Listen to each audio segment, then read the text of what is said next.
Hello dear student, कैसे हैं आप लोग। होप करती हूँ आप लोग अच्छे होंगे, स्वस्थ होंगे।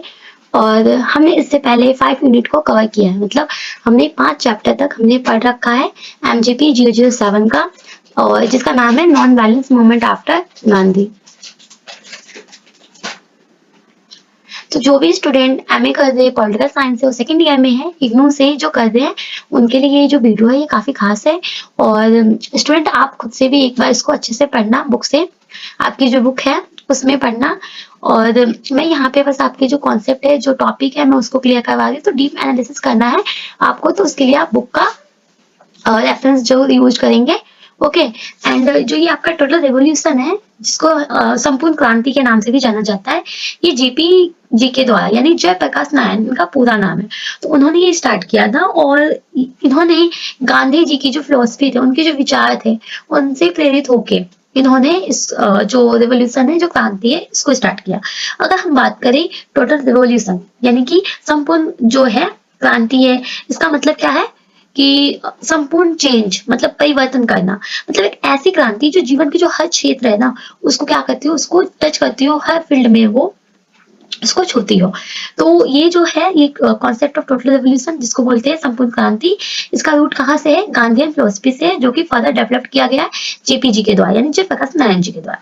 जेपी की जो जर्नी है, फॉर्म किससे है? मार्क्सिज्म टू गांधीज्म, मतलब पहले मार्क्सिज्म था, फिर गांधीज्म हो गया, इसमें चेंज हो गए। और ये किसमें बिलीव करते हैं? नॉन वायलेंस ट्रांसफॉर्मेशन में। ठीक है। तो देखो, जो जेपी थे ना, ये पहले तो मार्क्सवादी थे। उन्होंने क्या, इक्वालिटी एंड क्लास, जो क्लासलेस सोसाइटी था, उसका उन्होंने सपना देखा था। ये पहले मार्क्सवादी थे, बट बाद में क्या हुआ, ये गांधीवादी को भी ये मानने लग गए थे।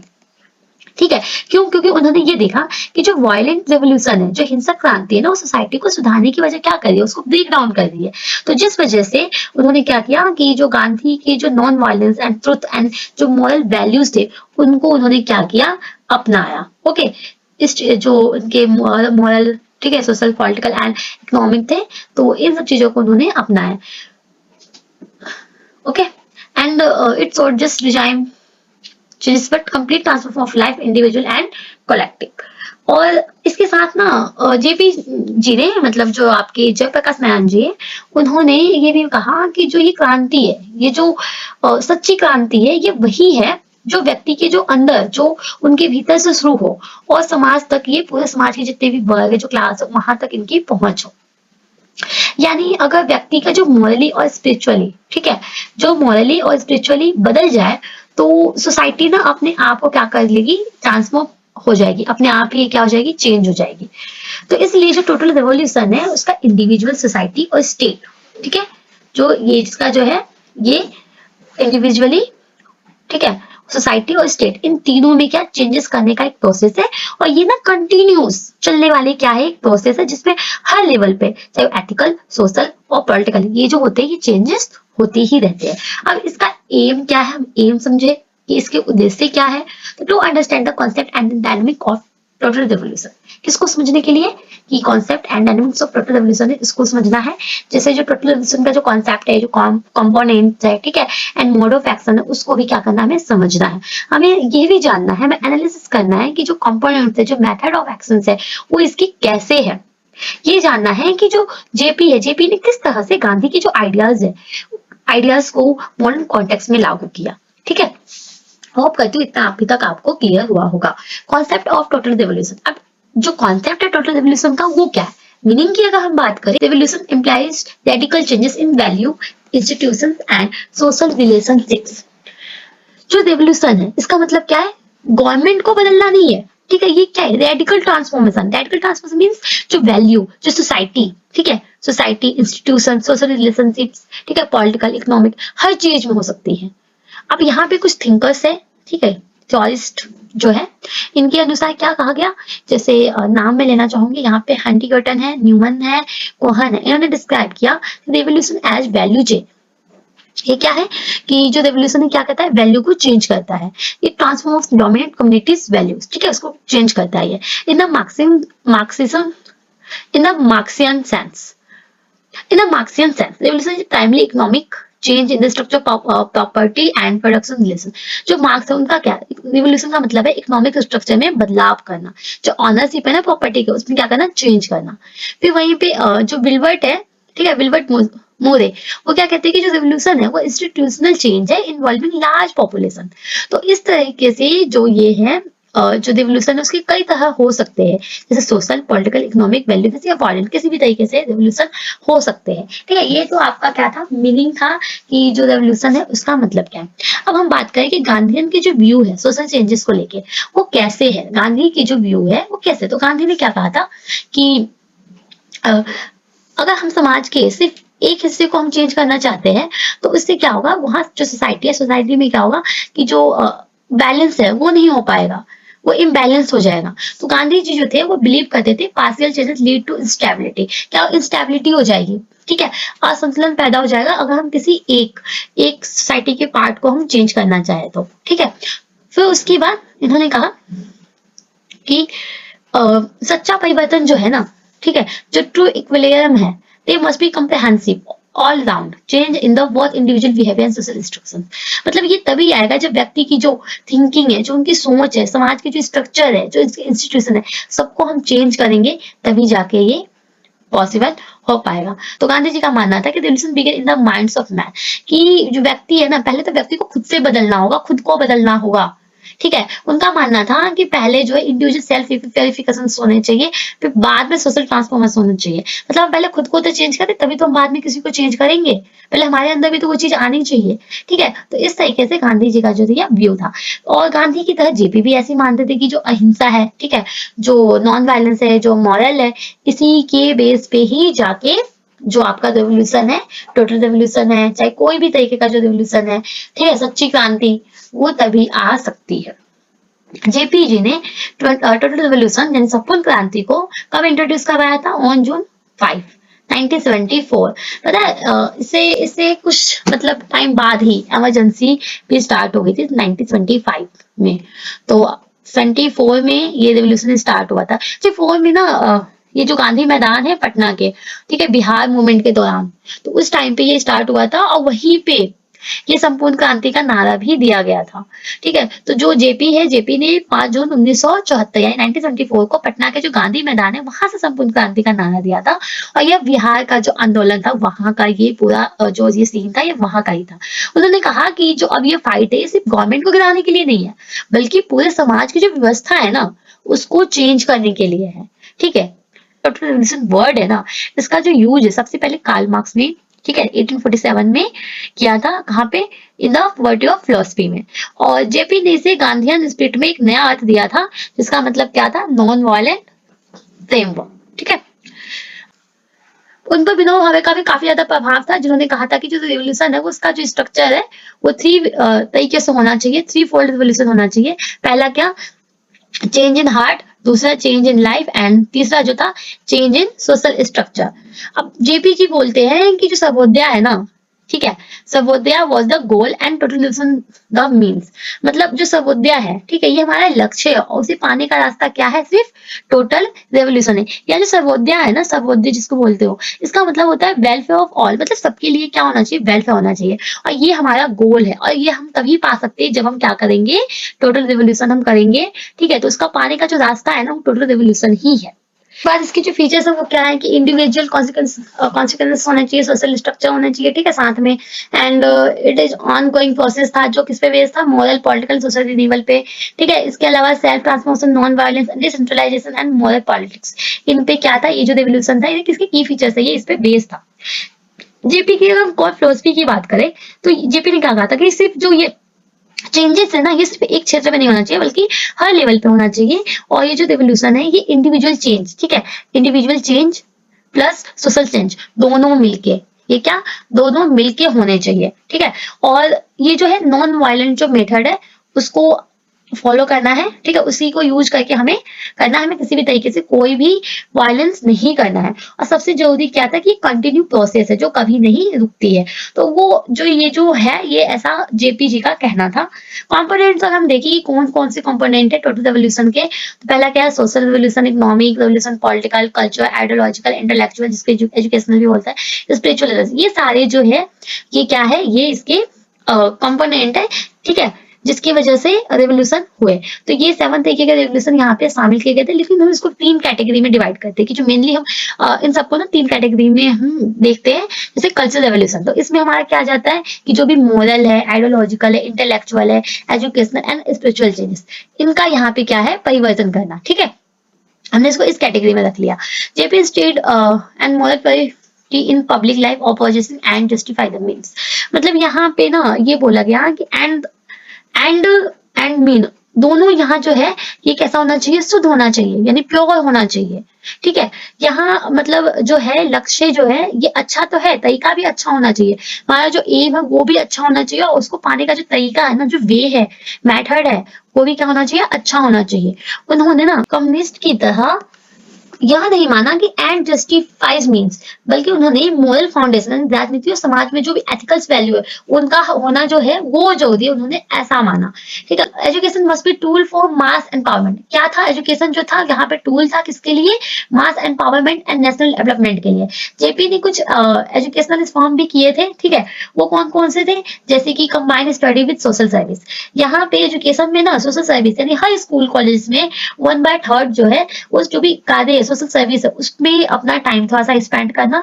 Promote non formal and adult education, मतलब जो 15 to 26 एज के जितने भी लोग हैं, बच्चे हैं, स्टूडेंट हैं, उनको क्या करना, नॉन फॉर्मल एजुकेशन भी मिले।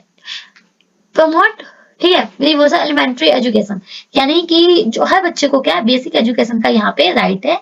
वोकेशनलिज्म, शिक्षा के जो भी जैसे होते हैं ना इंटर्नशिप वगैरह या कुछ quality linking education to livelihood, ये सारी चीजों पे क्या करना, ठीक है, मतलब उनको एक तरीके से स्किल वगैरह भी सिखाना, नए नए तरीके से उनको क्या करना, चीजें सिखाना। डेलिंकिंग डिग्री फॉर्म जॉब, मतलब डिग्री नौकरी के लिए नहीं बल्कि जीवन के लिए होनी चाहिए, जो डिग्री मिल रही है उनको ये किसके लिए, सिर्फ नौकरी के लिए नहीं बल्कि उनके जीवन के लिए भी होनी चाहिए, ठीक है। सोशल एंड इकोनॉमिक रेवोल्यूशन, अभी ये क्या था, social and economic revolution, social revolution में था जैसे end caste system, dowry, social discrimination, encourage intercaste dating and marriage, ठीक है, मतलब जो कास्ट सिस्टम है इसको क्या करना, खत्म करना, डॉरी को खत्म करना, ठीक है, जो सोशल डिस्क्रिमिनेशन है इसको खत्म करना, एंड जो इंटरकास्ट डेटिंग है, ठीक है, उसको क्या करना, बढ़ावा देना। मतलब कहने का ये है कि इंटरकास्ट मैरिज को बढ़ावा देना, नो डोरी, नो डिस्क्रिमिनेशन, क्या सोशल इक्वलिटी होना चाहिए, डिस्क्रिमिनेशन नहीं होना चाहिए, ठीक है। कास्ट बेस्ड जो डिस्क्रिमिनेशन है उसको क्या खत्म करना होगा, तभी मतलब जो हमारा टोटल रेवोल्यूशन है ये सफल होगा। जेपी ने गांधी की जो ट्रस्टशिप कॉन्सेप्ट है उसको भी क्या किया, आगे बढ़ाया, ठीक है। Land to tillers, effective land reforms, ठीक है, इफेक्टिव लैंड रिफॉर्म्स भी किए, ठीक है। Small scale level intensive industry, economic को भी डिसेंट्रलाइज और जो लेवल इंटेंसिव थे ये भी होने चाहिए, जो भी स्मॉल वो थे कॉपरेटिव ऑनरशिप जो थे, ठीक है, स्मॉल उद्योग थे, इंडस्ट्री थे, कॉपरेटिव ऑनरशिप जो भी थे, ठीक है, ग्राम सभाएं जो इकोनॉमिक पावर इसको क्या ये मतलब कंट्रोल वगैरह का जो था, ठीक है, स्थानीय बनाती थी। फिर लैंड रिफॉर्म यहाँ पे जरूरी था, यानी कि लैंड टू ऑल ट्रिलर, उनका ये भी नारा भी था, ये जो था लैंड टू ट्रिलर ये जो था ये नारा था क्योंकि वहां लोगों के लिए लैंड रिफॉर्म होना जरूरी था। reduce centralized industry and depend the capital intensive technology, जो ये आपका सेंट्रलाइज इंडस्ट्री है इसको रिड्यूस किया गया एंड डिपेंड किस पे किया गया, कैपिटल इंटेंसिव टेक्नोलॉजी पे। लेकिन उन्होंने ये भी कहा था कि जो गवर्नमेंट है ना कानून तो बना लेती है लेकिन इम्प्लीमेंट नहीं होता, कानून तो बनता है पर लागू नहीं होता ना, मेन दिक्कत तो ये है। तो समाज में इसका जो गोल था वो ये था कि समाज में जो आर्थिक समानता है और जो न्याय है इसको क्या करना, बढ़ावा देना। Next political revolution, political revolution मतलब जेपी ने ना यहाँ पे जो राजनीतिक क्रांति है उसको भी बढ़ावा दिया। जेपी ने गांधी की तरह कहा कि सत्ता नीचे से ऊपर यानी बॉटम अप होनी चाहिए, ना कि ऊपर से नीचे, मतलब टॉप टू बॉटम नहीं होना चाहिए बल्कि कैसा होना चाहिए, बॉटम टू टॉप होना चाहिए, ठीक है, इस तरीके से होना चाहिए। उन्होंने ठीक है एक उन्होंने एक कोट भी दिया था कि power must rest with the people not with political parties. Means उन्होंने इसलिए ऐसा कहा कि जो पार्टी लेस डेमोक्रेसी है ना, उसका उन्होंने ये विचार दिया था, जहाँ लोग जो है वो सीधे क्या करते हैं, शासन में भाग लेते हैं। Decentralisation of power, decentralise power का मतलब क्या था यहाँ पे कि जो गांव है, जो ब्लॉक है, जो डिस्ट्रिक्ट है, ठीक है, वहां पे जो उनके लोकल गवर्नमेंट्स है उनकी क्या हो, एक यूनिट बने। पंचायती राज, इस जो हमारे इंडियन कॉन्स्टिट्यूशन है उसमें भी शामिल करे ताकि ये क्या हो, शक्तिशाली बन सके। ठीक है, पंचायती राज को भी यहाँ पे इंक्लूड किया गया था।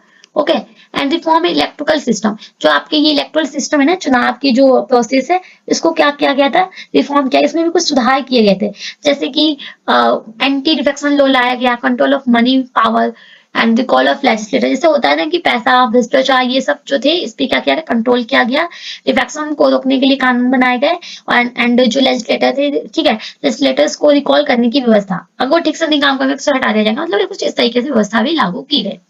फिर जो ये तो जेपी जो थे, उन्होंने जनशक्ति, ठीक है, यानी powers, sorry peoples power, power should flow from, कहाँ से होना चाहिए पावर का फ्लो, फ्रॉम जनशक्ति से, यानी कि पीपल्स पावर होना चाहिए, नॉट राज्य शक्ति, राज्य शक्ति से नहीं, बल्कि कहाँ से होना चाहिए, पीपल्स पावर से होना चाहिए, जनशक्ति से होना चाहिए यहाँ पे। ठीक है, तो पावर का फ्लो कहाँ से होना चाहिए, जनशक्ति से होना चाहिए, और राज्य शक्ति के बीच संतुलन जोड़ दिया जाए। राज्य शक्ति और जनशक्ति, इन दोनों के बीच में पावर का क्या हो, मेन जो चीज है वो बैलेंस होना चाहिए। इन दोनों के बीच में क्या होना चाहिए, बैलेंस होना चाहिए। लोगों की जो शक्ति है असली जो है, उससे क्या होता है, असली लोकतंत्र की जो बुनियाद होती है ना, वहीं से बनती है। जो डेमोक्रेसी जो होता है वो फॉर्म वहीं से होता है, जब हम इन दोनों में बैलेंस पाते हैं। Mode of action, mode of action में क्या था कि जेपी जो थे प्रपोज करते three main modes of action, तीन तरीके से। पहला नॉन वायलेंस डायरेक्ट एक्शन, दूसरा पीपल्स कमेटी, एंड तीसरा जो है non violent class struggle. Non violent direct action की अगर हम बात करें तो ये क्या है कि इसमें ना जब गवर्नमेंट ना, जब वो कॉन्स्टिट्यूशन तरीके से काम ना करे, people can use non violence resistance, तब वो ऐसा जो रेजिस्टेंस है वो यूज करते हैं, वो उनका विरोध करते हैं, कैसे उनका करप्शन को रोकने के लिए। ठीक है, जब वो करप्शन ज्यादा कर लेते हैं, ठीक है, एंड ऑथोरिटेरियन जब किसी सामने आते हैं, तो उस टाइम पे ये क्या करते हैं, हो सकता है वो स्ट्राइक ले ले, धरना करे, सत्याग्रह करे, किसी ना किसी तरीके से नॉन वायलेंस वे है ना, जो नॉन वायलेंस रेजिस्टेंस है, इस तरीके से वो क्या करते हैं, अपनी आवाज को वो उठाते हैं। दूसरा है पीपल्स कमेटी, यानी जन कमेटी, ये ग्रास रूट बॉडी होती है, ठीक है, रिप्रेजेंट करता है जनशक्ति को। अब ये क्या होता है, जेपी ने ये भी कहा था कि जो गांव है, जो मोहल्ले, वहां पे ना जनशक्ति, यानी जो जन समितियां होती है ना, वो बनानी चाहिए। और इनका काम ना दो लेवल पे होता है, एक तो होता है कंस्ट्रक्टिव, एक होता है रेजिस्टेटिव। ठीक, कंस्ट्रक्टिव वर्क क्या होता है कि समाज के लिए क्या, mobilise people for social welfare and development, मतलब समाज के विकास के लिए काम करेंगे। लाइक वहां के एजुकेशन देखेंगे, वहां देखेंगे साफ सफाई है या नहीं है, लोगों को क्या, मतलब वहां पे जॉब मिल रही है नहीं मिल रही है, वहां मतलब वहां के लोगों के लिए वेलफेयर करेंगे, वहां के लोगों के कल्याण की बात करेंगे। एसिस्टेटिव क्या है, oppose state injustice through non violence, मतलब जब कोई भी यहाँ पे इनजस्टिस हो, ठीक है, या फिर कोई भी भ्रष्टाचार हो, तो वहां पे उसका विरोध हम कैसे करेंगे, नॉन वायलेंस तरीके से ही हम करेंगे। अब इनका जो एम होता है ये होता है कि बैलेंस बनाना, किसके बीच में, peoples power and state power के बीच में। ठीक है, इसका मेन एम तो यही होता है इन दोनों का, कि ऐसे जो ये है दो कैटेगरी में इसके दो फंक्शंस क्यों डिवाइड किए गए, ताकि इन दोनों के बीच में, peoples power and state power, इन दोनों के बीच में क्या हो, बैलेंस बना हो। ठीक है, उसके बाद है थर्ड जो नॉन वायलेंस क्लास स्ट्रगल। ये क्या, जेपी ने एक्सेप्ट किया था class conflict but rejected Marxist violence. तो जेपी का मानना यही था कि क्लास स्ट्रगल है तो रिच वर्सेस पुअर, लेकिन उन्होंने जो मार्क्स के जो वायलेंट क्लास स्ट्रगल उसको क्या किया, रिजेक्ट कर दिया। उन्होंने कहा कि ये जो है स्ट्रगल ये मॉरल बेस पे होना चाहिए, ठीक है, नॉन वायलेंस होना चाहिए। Non violence lift class struggle to the moral plane, fight between justice and injustice. इसमें जो है सेल्फ सफरिंग का ज्यादा इंपॉर्टेंस होना चाहिए, दूसरे की जो संवेदना है उसको जगाता है। और हिंसा करने से क्या होगा, हिंसा की जगह हमें क्या करना चाहिए, हमें समझदारी से ही काम करना चाहिए। ठीक है, सेल्फ सफरिंग जो है ये की है transform both oppressor and oppressed का। ओके, तो ये आपका जो था यूनिट ये कंप्लीट हो गया है। ओवरऑल हमने टोटल रिविजन के बारे में पढ़ा। कंटिन्यू प्रोसेस है जो व्यक्ति के जो समाज है के दोनों ही मतलब व्यक्ति और समाज को दोनों को ही बदलने के लिए वर्क करती है। और उनका जो ये थिंकिंग था गांधी जी के उस पे था, उनसे वो प्रेरित थे। पहले तो मार्क्सवादी थे, पर बाद में उनको गांधी जी के जो फिलोसफी थे वो भी अच्छे लगे, फिर उनका वो मानना था। ठीक है, तो इन सबका उद्देश्य यही था कि नॉन वायलेंट और मॉरल डिसेंट्रलाइज जो पार्टिसिपेटरी डेमोक्रेसी उसको बढ़ावा मिले। ठीक है, कुछ लोग इसके जो थे क्रिटिसाइज तो करते ही है। जैसे जो घनश्याम शाह है और जो आर के बारिक है, उन्होंने कहा कि जेपी ने कोई ऐसा मतलब एक ब्लूप्रिंट नहीं दी थी, कोई ठोस योजना नहीं बनाया। और कुछ लोग तो उसे जो है मतलब इसलिए उसे कुछ लोग क्या कहते हैं, यूटोपियन भी कहते हैं, मतलब यूटोपियन आइडियोलॉजिस्ट को मानने वाले हैं ये। पर असल में देखा जाए ना तो जेपी जो है एक थिंकिंग, एक मॉरल अल्टरनेटिव थी, उनकी जो थिंकिंग थी और पॉलिटिकल पावर की करप्शन के अगेंस्ट थी। तो जेपी के जो ड्रीम थे वो पीपल्स पॉलिटिक्स इन रिप्लेसिंग राजनीति, जो political parties was not fulfil, but हाँ his idea still inspire democratic reforms, तो वी कैन से, है ना।